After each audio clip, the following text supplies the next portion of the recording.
Welcome back to PolicyCast, your window into the evolving world of tax, trade, and policy. Today, we are turning the spotlight on related party transactions, a key pillar of corporate governance that's drawing increasing attention from regulators, boards, and stakeholders. Joining us is Priya Bhutani, whose insights will help us unpack the practical realities of RPT governance, from regulatory shifts to the role of technology.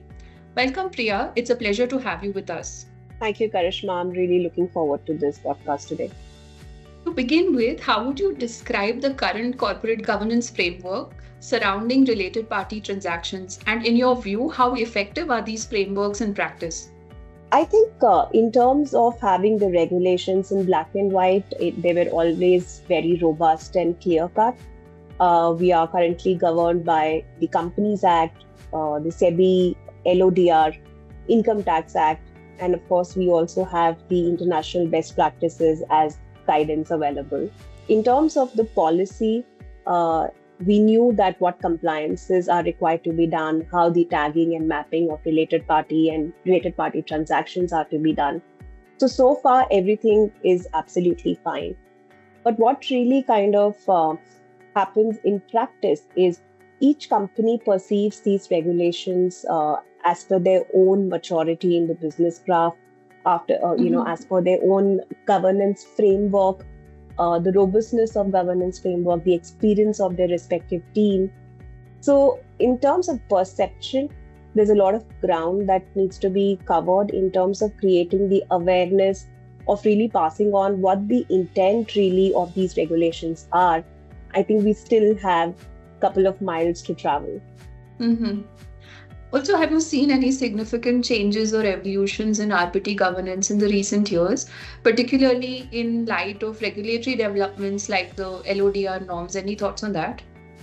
Absolutely. I think with the number of RPT misgovernance cases that came to light, I think SEBI has always been very stringent on evolving the existing regulations as per the newer norms. Like it actually constituted a working committee that came up with best practices, also considering the compliance burden on the large listed companies, because typically the number of related parties are really cumbersome and large volume there. SEBI's new norms, I think what it has done now is, while the disclosure requirements, like I said, in the provisions were always there, but they have standardized these requirements across companies. And the companies now require to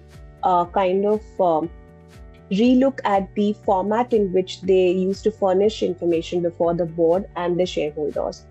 Now, this uniformity really helps in decision making of the board members and the independent directors and shareholders, because they are simple disclosure requirements, but yet the ones that really give you deeper insight of the related party transactions. Also, in terms of making the filing requirements real time before the board and the shareholders and the stock exchanges, I think the compliance stringency at the management's level is also time and again pressed by the regulatory body. So, given this increased scrutiny also that you just spoke about from regulatory authorities, what would you say are the key aspects that independent directors, audit committees, and other stakeholders typically evaluate before approving a particular related party transaction? I think for every transaction, it's extremely critical to demonstrate two things. One is the need and benefit of the transaction, and the second is to kind of evidence and justify that any proposed RPT before the board is in the best interest of the company and the stakeholders. The independent directors are, to my experience, raising right and relevant questions these days and trying to question the commercial rationale of a particular RPT, and coming up with why this RPT and why with this related party and why not with any other third party. What is the benefit that you're getting? What is the projected ROI looking like once we enter into this proposed RPT? So those kind of logical questions that are critical to comprehend the rationale behind any proposed transaction is what is emerging as a mood in the boardroom. And also the importance that's placed on the arm's length pricing of each of the transaction is really, really critical. The documentation that is maintained to support the arm's length is also something that I think everyone is paying a lot of attention to. Sure. If we can get into some more details of specific transactions, maybe such as royalty payments or intra-group loans or even centralized support services, could you just shed some light on what kind of documentation should companies maintain and how effectively they can demonstrate the commercial rationale and the benefits of these arrangements that you were talking about earlier? See, when we talk about transactions like royalty, royalty for a technical know-how or a brand name or a trademark is extremely critical for the entire business to function profitably. When we pay a royalty to any of the related parties, what's extremely important is to demonstrate that I'm getting a benefit of it. And I am in a position to tangibly demonstrate that to the decision makers. Now, that could be in terms of cost efficiency, of giving better ROIs or increase in the turnover ratio, or helping you penetrate in a new business line. So those kind of factual details are something that needs to be furnished. And the documentation really needs to capture those, which we generally call the cost benefit or the need benefit analysis. Apart from that, the functional asset and risk profile that otherwise is like a mandatory part of transfer pricing analysis also comes in very, very handy for any corporate governance evaluation as well, because it demonstrates and delineates the exact roles that each of the transacting party is assuming. Also, on top of it, while determining arm's length and the extensive benchmarking analysis needs to be demonstrated, what's also important that it should be on a real-time basis, in the sense that documentation for a transaction that's proposed before the board for an approval needs to demonstrate the most updated market scenario. And that leads to demonstrating that, we are akin with the current market trends, and whatever terms of transaction we are proposing is really at fair market value or at arm's length. Now, talking about intercompany loans, I think the biggest concern has always been extending loans to related parties that do not have, a healthy financial backup in terms of the assurance of repayment. So now the disclosure requirements also mandate, listed entities to present the profitability or the revenue trend of the subsidiaries or any related party to whom you propose to lend funds. Now, this disclosure requirement is very clearly evidencing that the stakeholders want to be assured that to whoever you're lending fund, there is an assurance that it will be repaid or the interest payments will flow in periodically. So I think these kind of evaluations and capturing them in documentation in a simplistic manner is something that makes it robust. It really need not be something really detailed and run into pages, but key aspects that gives the decision makers assurance that everything is done in the best interest.